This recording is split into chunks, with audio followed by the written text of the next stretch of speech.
एक पति पत्नी में टकरार हो गई।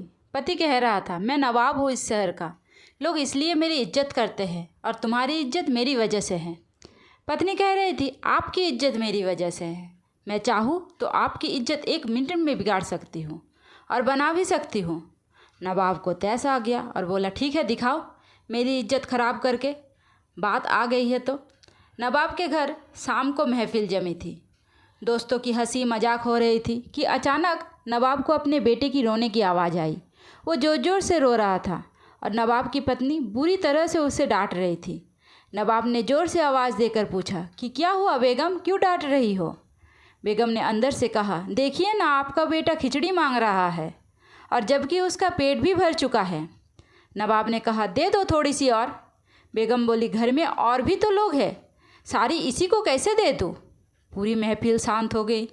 लोग कानाफूसी करने लगे कि कैसा नवाब है, जरा सी खिचड़ी के लिए इसके घर में झगड़ा होता है। नवाब की पगड़ी उछल गई। सभी लोग चुपचाप उठकर चले गए। नवाब उठकर अपनी बेगम के पास आया और बोला, मैं मान गया, तुम आज मेरी इज्जत तो उतार दी। लोग भी कैसे कैसे बातें कर रहे थे, अब तुम यही इज्जत वापस ला कर दिखाओ। बेगम बोली, इसमें कौन सी बड़ी बात है? आज जो लोग महफिल में थे उन्हें आप फिर से किसी बहाने उन्हें निमंत्रण दीजिए। नवाब ने फिर से सबको बुलाया। बैठक और मौज मस्ती के बहाने सभी मित्रगण बैठे थे, हंसी मजाक चल रहा था। फिर वही नवाब के बेटे की रोने की आवाज़ आई। नवाब ने आवाज़ देकर पूछा, बेगम क्या हुआ, क्यों रो रहा है हमारा बेटा? बेगम ने कहा, फिर वही खिचड़ी खाने की जिद कर रहा है। लोग फिर एक दूसरे का मुंह देखने लगे कि यार, एक मामूली खिचड़ी के लिए इस नवाब के घर पर रोज़ झगड़ा होता है। नवाब मुस्कुराते हुए बोला, अच्छा बेगम, तुम एक काम करो, तुम खिचड़ी यहाँ लेकर आओ, हम खुद अपने हाथों से अपने बेटे को देंगे, वो मान जाएगा, और सभी मेहमानों को भी खिचड़ी खिलाओ।